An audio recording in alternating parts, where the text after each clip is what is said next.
quand on suit l'actualité, même les Maliens, le gouvernement malien reconnaît qu'il y a eu un blocus sur le ravitaillement de carburant pour le Mali.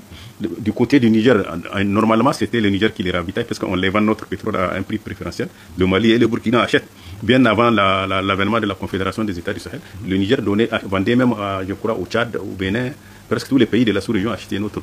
Bon, il y a un blocus. Il semblerait que les terroristes, les djihadistes, les bandits armés, comme on les appelle, ont bloqué la route de transport de ces carburants. Ils ont empêché aux citernes d'accéder.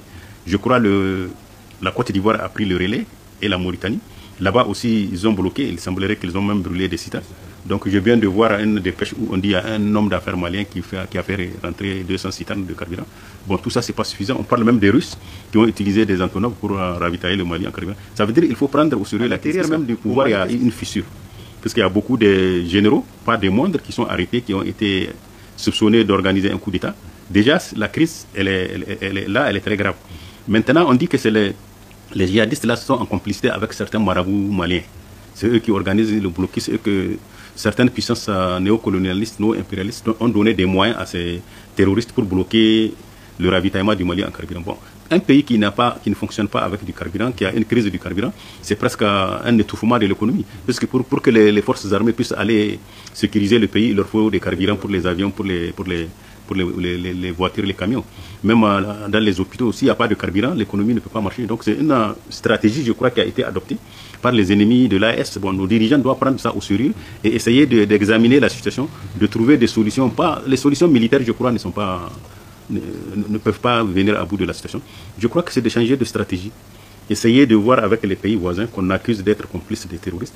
Essayer d'engager des négociations, pour parler avec nos pays, soigner nos relations fraternelles là, et diplomatiques avec les pays voisins.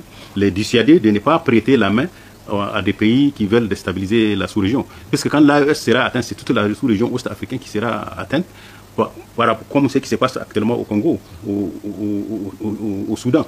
Vous avez vu, au Soudan, c'est les Américains qui gèrent le carburant. Et quand vous voyez ce qui s'est passé en Libye, actuellement, c'est le Qatar et la France qui gèrent le carburant de la Libye. Donc, les grandes puissances là sont arrivées à un stade où leur survie dépend de notre pauvreté. Donc, pour eux, il faut créer la Chili. Dans les États les plus riches, là, dont les sous-sols sont riches, ils ont besoin de notre uranium, de notre lithium, de pétrole, mais ils n'ont pas besoin qu'on soit dirigé de manière démocratique, de manière responsable. Ils veulent créer la Chili pour divertir les dirigeants et continuer à voler les ressources.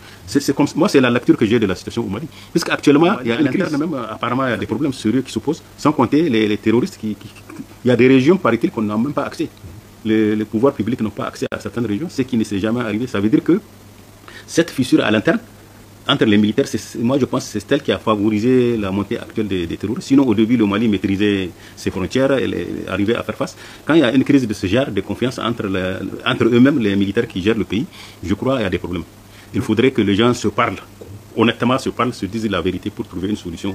Parce que s'il n'y a pas de stabilité au Mali, il ne faut pas s'attendre à une stabilité dans les autres pays de la sous-région.